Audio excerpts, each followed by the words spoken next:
know where, don't know when, but I know we'll meet again some sunny day.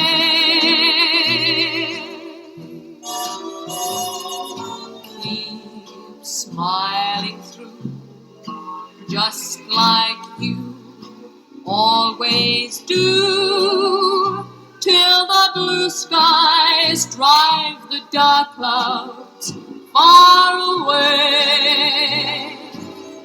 So will you please say hello to the folks that I know? Tell them I won't be long. They'll be happy to know that as you saw me go, I was singing this song. We'll meet again, don't know where, don't know when, but I know we'll meet again some sunny day. We'll meet again, don't know when, don't know when, but I know we'll meet again some sunny day.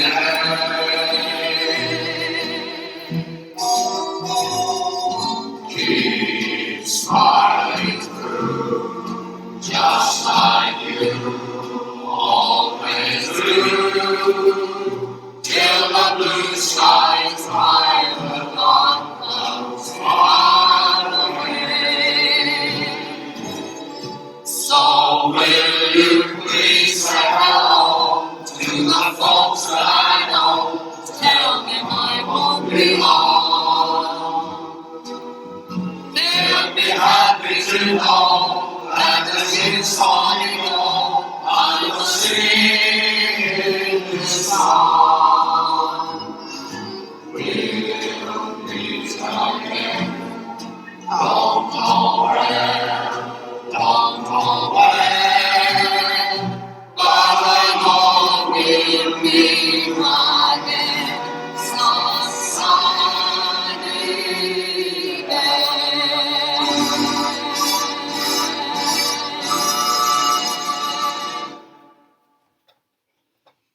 Hello everybody, we have made this video instead of coming and visiting you in person, because we are locked at home like everybody else because of the corona pest.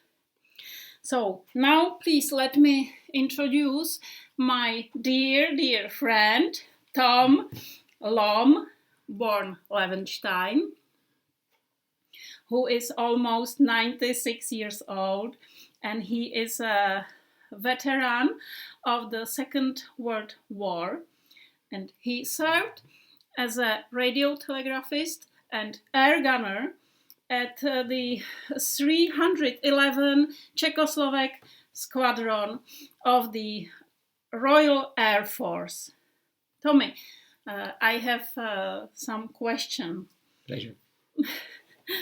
Please tell us, why did your father send you from Prague to England in 1939? 1939, that is long ago.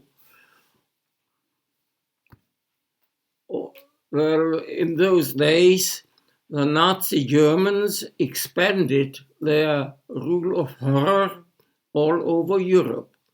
They had already occupied the Saarland, they had occupied Austria, and the Anglo-French alliance, which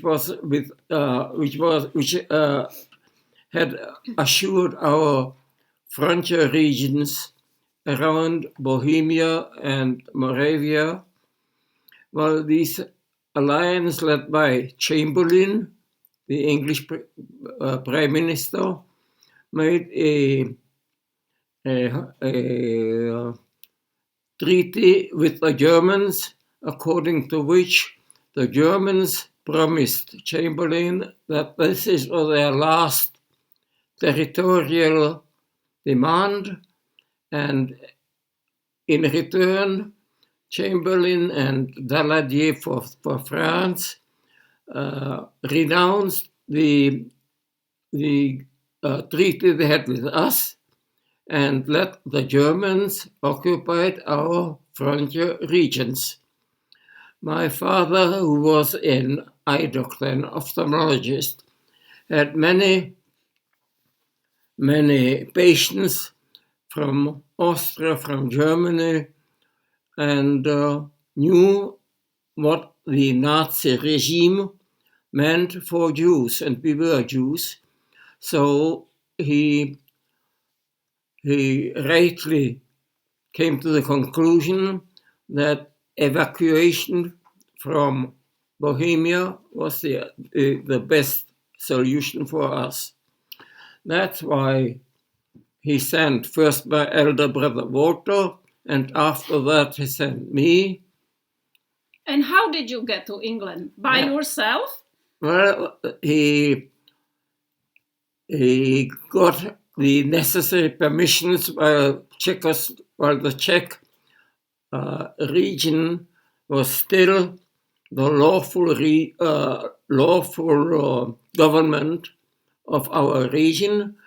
So he bought me a train ticket to Paris, another train ticket Paris, Holland, from Holland the ferry boat from Flushing, Holland to Harwich in England, and the train to London.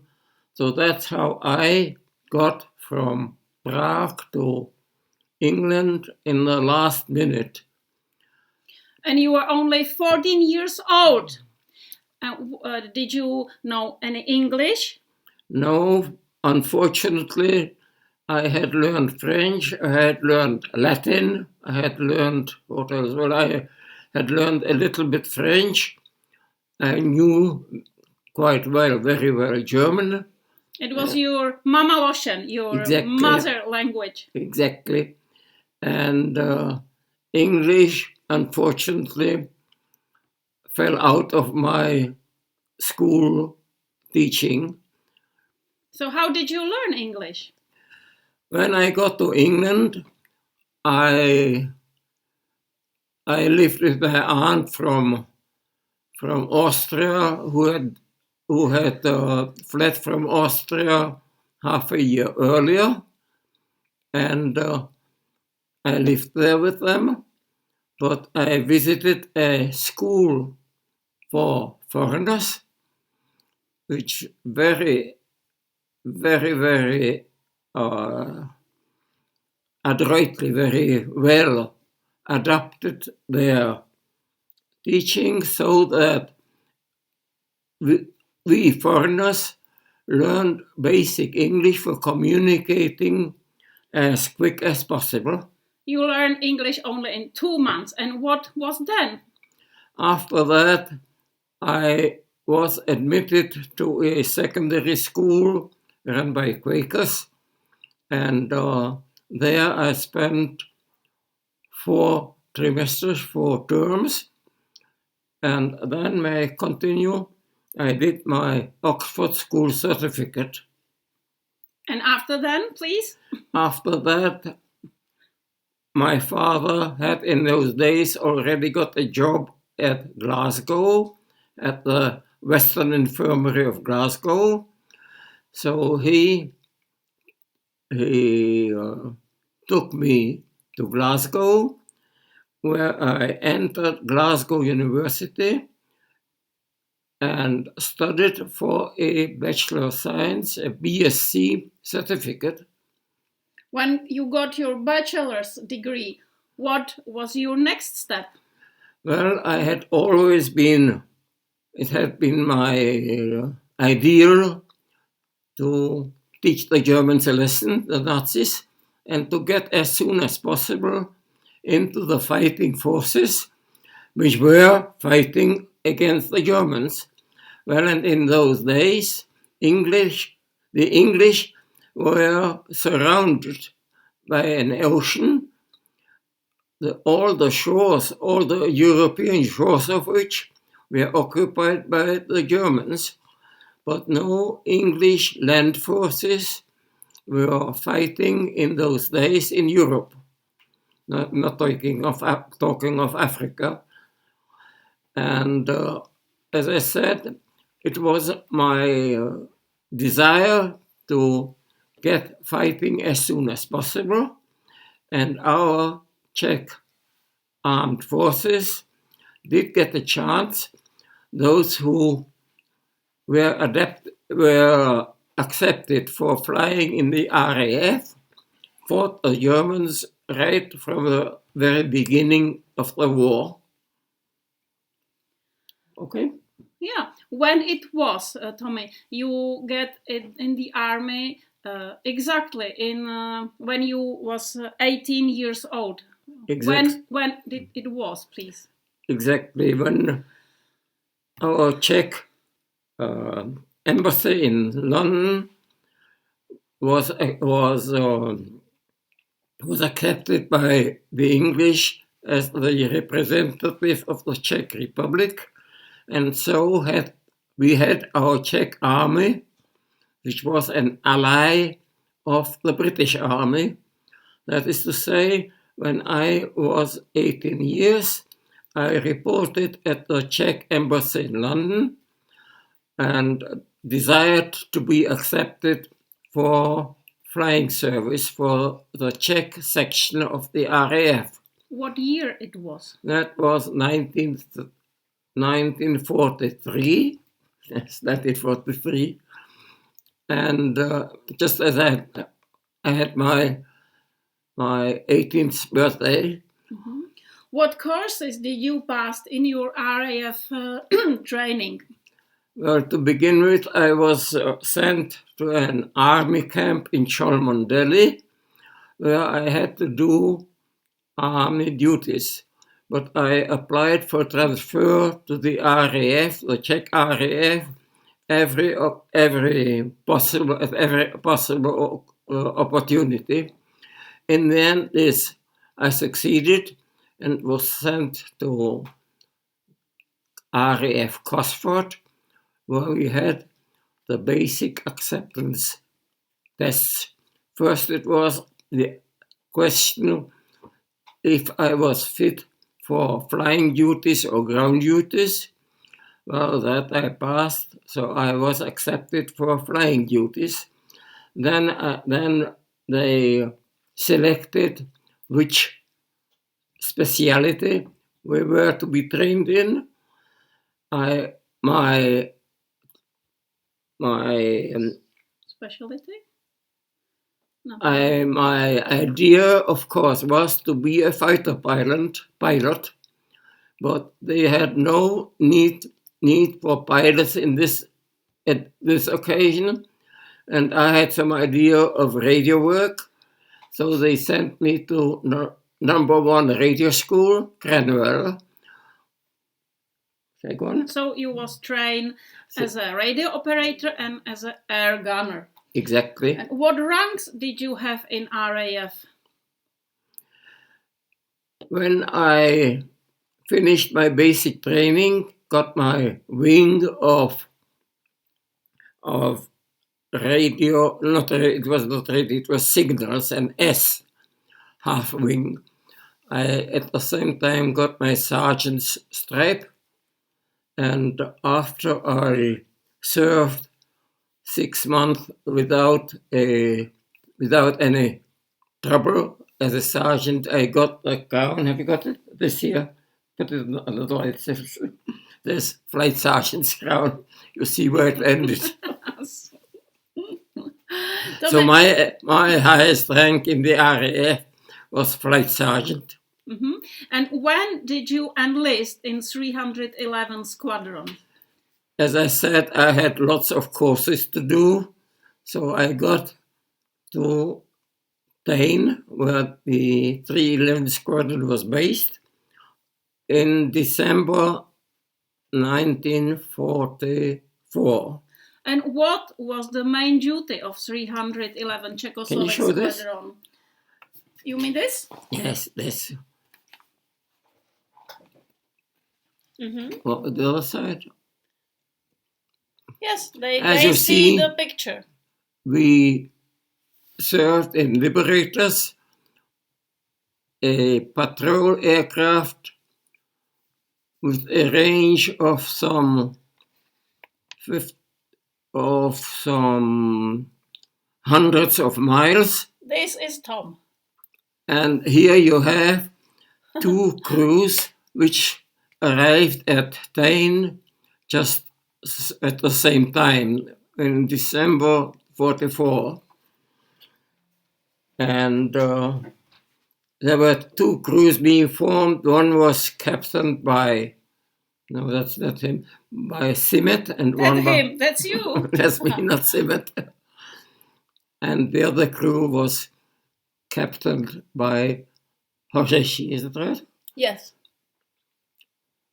Well, that's me. Well, could you show this again? This? This badge, this metal badge, is the Czech badge of air crew, which I got in 1944. Tom, what kind of flying did you make with the 311 Czechoslovak Squadron? Well, at that time, the 311 Squadron was equipped with Liberators. Got one here? No. A picture? No. Well, the Liberator is an American-made 4-engined aircraft, a long range, especially. Oh, here's one fine. One flying here. Don't mind this adaptation for the flu. That flu, the coronavirus. Me and the aircraft. Is it here? No, hasn't got a face mask, has it? No. Well, we've always got a picture of our Liberator being equipped with a face mask. Well, this was a coastal command squadron, which means we had to guard the waters around England. We were up, at the time I was at this 311 squadron, we were based in Tain in Scotland, and my longest patrol was up to Norway, across to Iceland, down to the Shetlands or some northern English islands. And I think we flew that about twice this loop. And when we came back, we had about 14 hours flying time behind us. Did you encounter any dangerous situation during your service at Tain? Well, as it happened, we did not meet any German fighters, anti-aircraft guns, and so on. The Germans didn't know of any dangerous situations we encountered, but in fact, we had quite a near miss. It could have ended up in the drink in the Atlantic Ocean, because on one training flight, we had a nice big fire on board and parachute flare, which should be thrown out, and after the parachute of this flare came out from the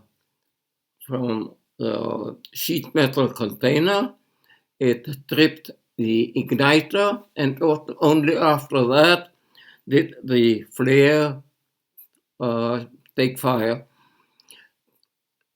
Get on fire, is it? No, I don't think which phrase is correct. Sorry. Anyway, in this case, our flare burned on board, and Captain Horeshi told me look what's going on at the back. I was sitting behind him at the radio or radar set, and take the fire extinguisher with you. They say something's burning there. So there is a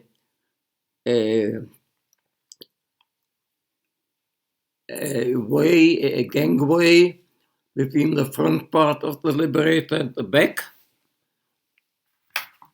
From here to here. To není vidět, musíš to dát před. Sorry. Yes. Well, in the Liberator, the part of the crew was seated in the front, and in the back were the gunners here and here, and between them was the bomb bay. How many airmen served in such a kind of Liberator? Exactly. At the front end, there was the most important, the two pilots, captain and the second pilot. Then there was a front gunner and the bomb aimer. Then there was a navigator. Then there was a top gunner. Then there were two bombers, two gunners. In this, there was room for two gunners in this space behind the bomb bay, and there was a rear gunner.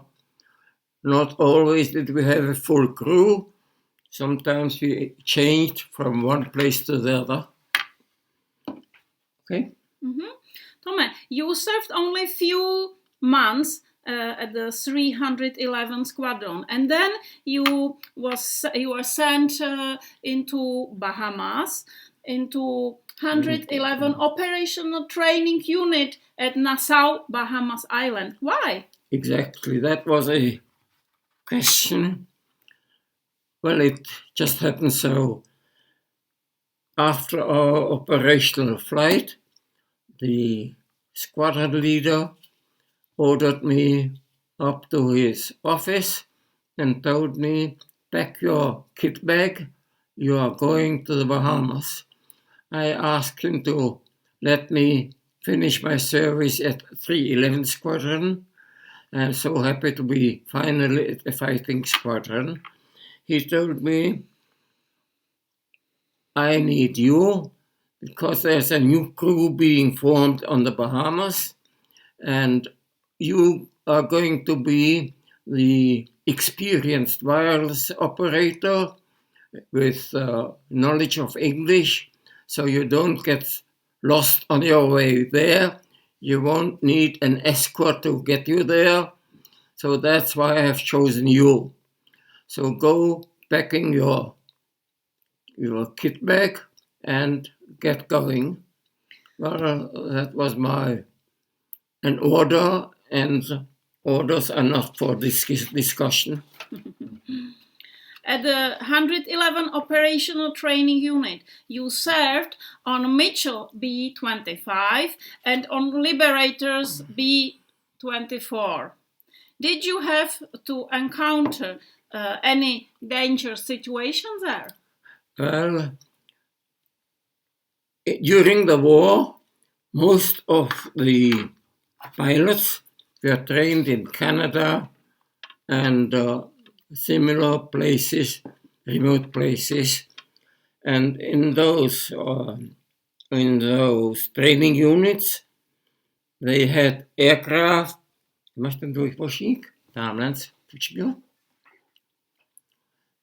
in those training units, they had the normal aircraft with the main undercarriage here and a tail skid or tail wheel at the back. The fighting aircraft in those days, the Liberators,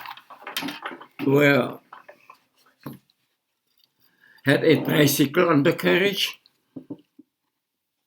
The main wheels let's say they are retracted. In fact, they're broken. Well, here they are the main wheels, and in the nose, there's a nose wheel. And so takeoff and landing is rather different with these tricycle undercarriages and the normal classical tailwheel undercarriage.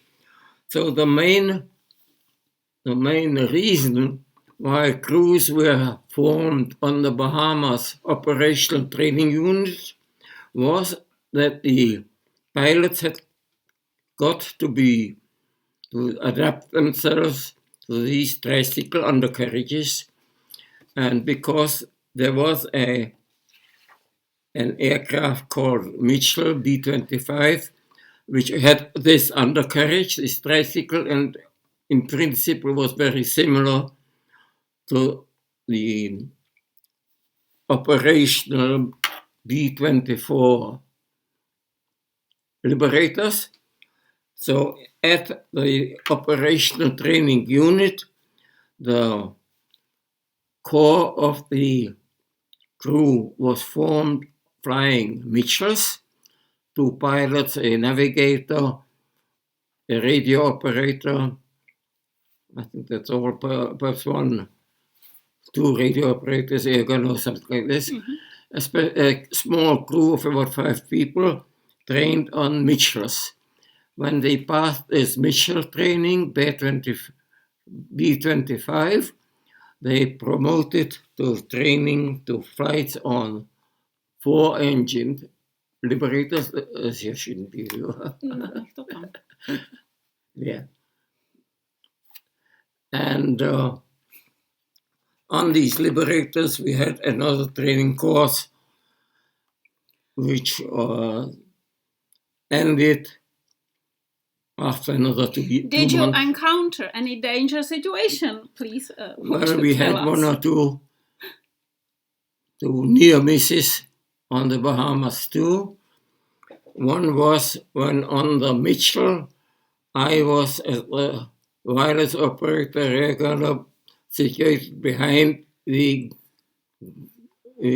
bomb bay, and we did low-level bombing training. On the sand, there were targets marked out, and we had small, about 10-kilo bombs, training bombs, suspended in our bomb bay. My task was to lie down at the floor window in the tail and report the distance from the center of our bombing. Well, I was stupid enough not to improve the bombing of our captain, and he got quite angry when I always said too long, too short, to left, to right. And Captain Angles, as I said, was a bit short-tempered. So when I told him nothing exploded on the ground, he told me, again, you've been sleeping. If you'd been looking properly out of the window, you'd have seen it. And closed the bomb bay and did an elegant escape maneuver, a sharp turn to the right. Unfortunately, it was me who was right. The bomb was still dangling in the bomb bay, and when the bomb bay's doors were closed and the sharp right turn made the bomb fall from the suspension clips, and it exploded in the bomb bay. Actually, nobody was hurt, only the hydraulics were damaged, whereupon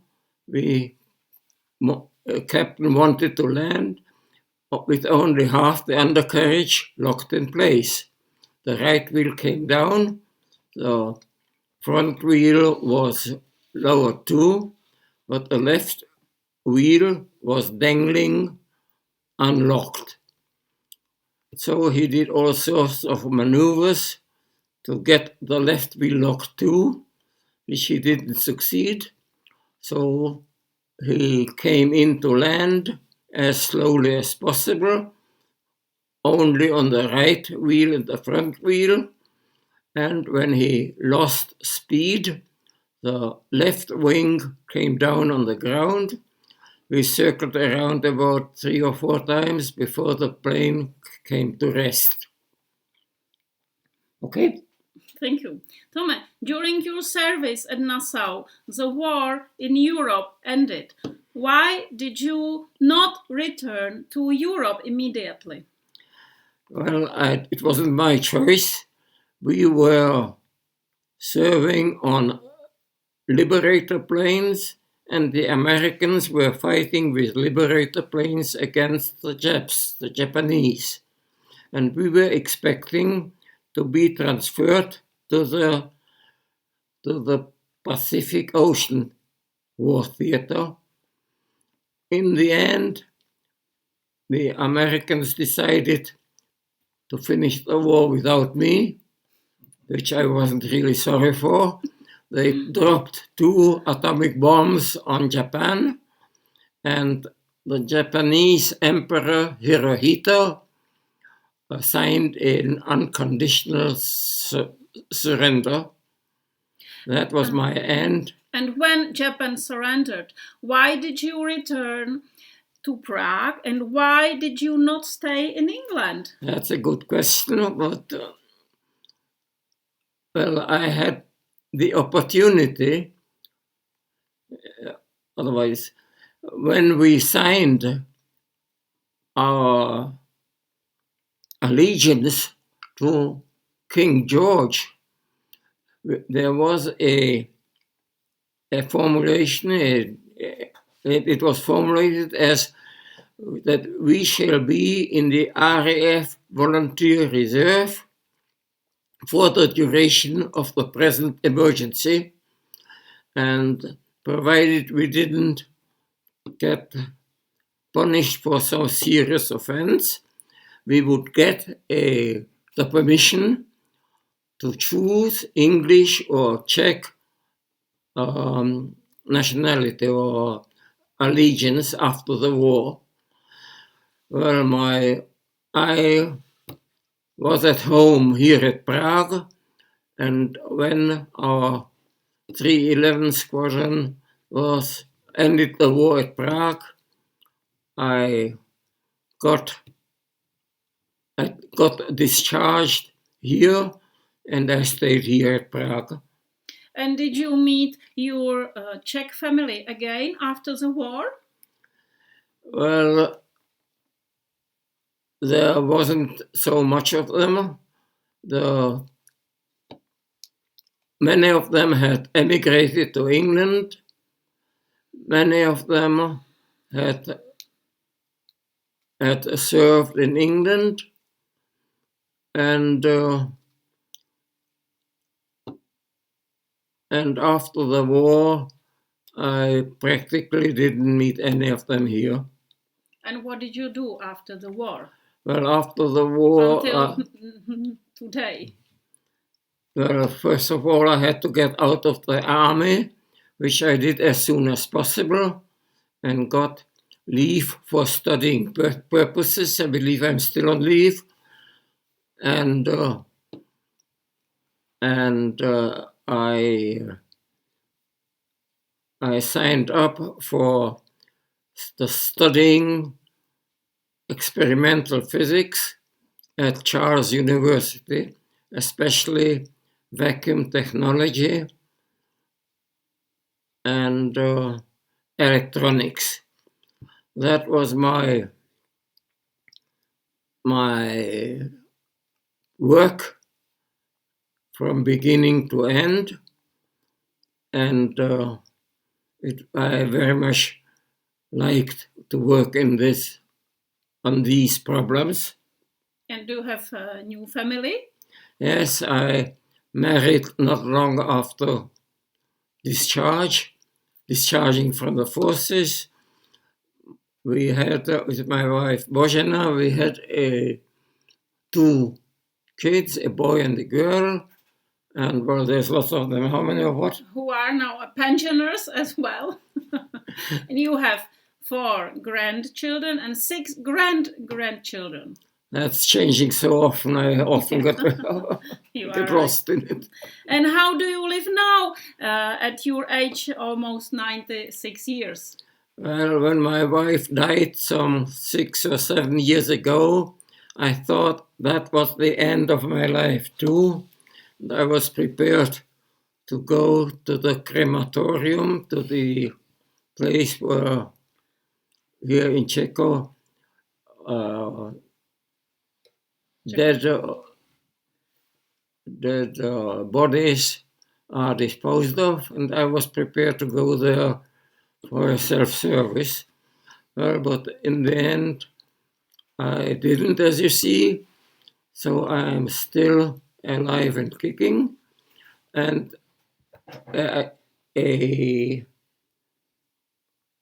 about a year ago, bit more than a year ago, when I was going home, a little Renault, Peugeot. A little Peugeot came up with me, and a very nice young lady asked me something which I didn't understand at all. I had my hearing aids, and she said something I didn't know what it was. So she repeated again on the other side, which was a bit better, but I still couldn't believe it. In the end, I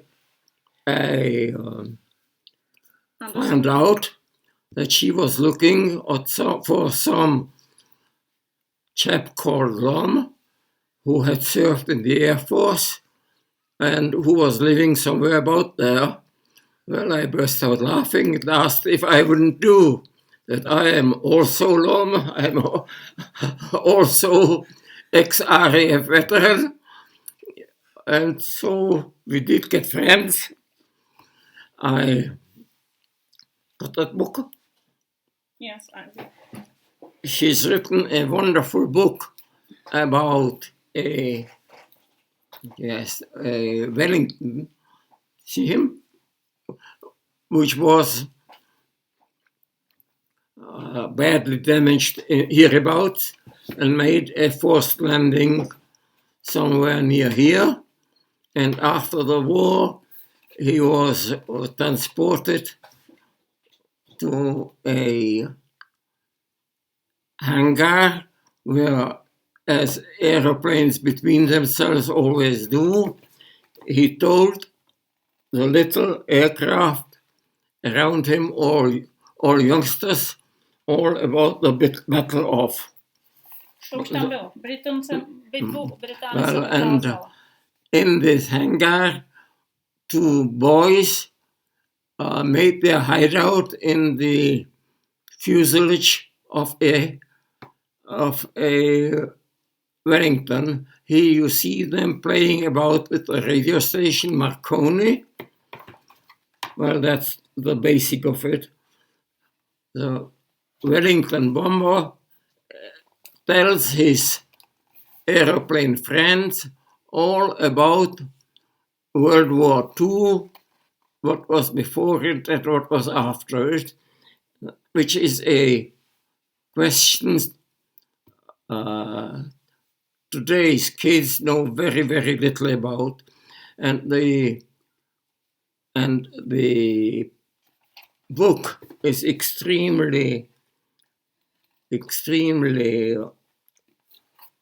good reading, where you have Mr. Wellington repaired on his last flight, and Hannah not only thought out the story, she wrote it all down. She made beautiful illustrations, as you see, and she founded a Katzberg editor, all herself. Katzberg is the editor and distributor, and here you have the director, the secretary. But Tommy, the question was what you are doing last year, not me. What we are doing together. Tell Yes, what we are doing together. We were invited to lots of meetings where we had discussion groups. Maybe 50, 60 in schools, in libraries. In aeroplane actions at the Royal Golf Course. At the military base. At the military base. With airmen. With helicopter chaps, which was a grand experience to talk with them. And they made me an honorary member of the Tiger Squadron of helicopters. We were in England together. Yes, we even got invited to the veteran meeting called Propeller in England, where the two of us were the Czech delegation. Yes. Okay. Okay, thank you. Toma, and my last question is about these days. You are almost 100 years old. 4 years ago. Yes, and you went through two totalitarian regimes. You served in Second World War. And please tell us, how do you feel now?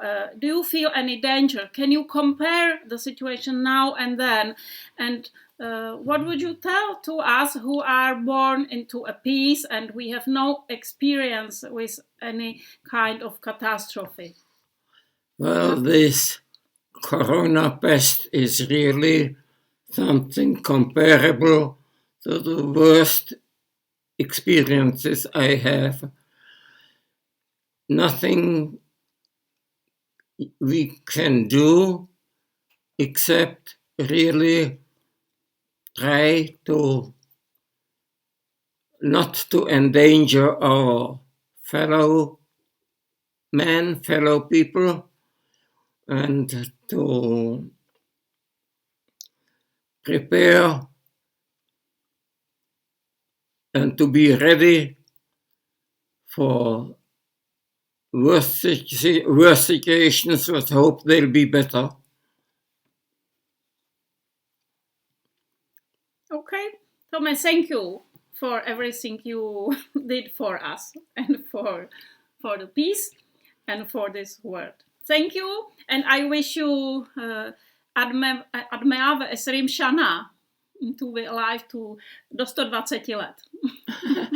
Well, I shall do my best to reach it. Thank you. Thank you. Goodbye. Play it out.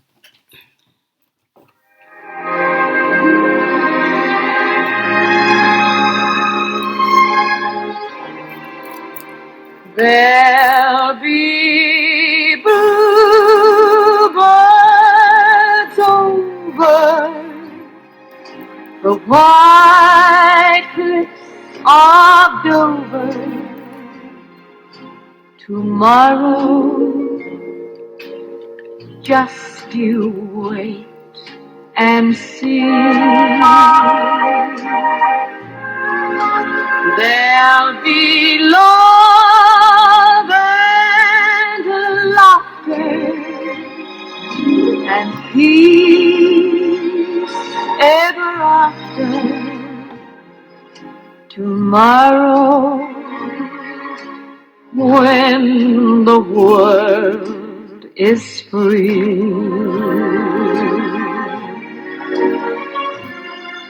the shepherd will tend his sheep, the valley will bloom again, and Jimmy will go to sleep in his own little room again. There'll be bluebirds over the white cliffs of Dover. Tomorrow, just you wait and see. The shepherd will tend his sheep, the valley will bloom again, and Jimmy will go to sleep in his own little room again. There'll be bluebirds over the white cliffs of Dover. Tomorrow, just you wait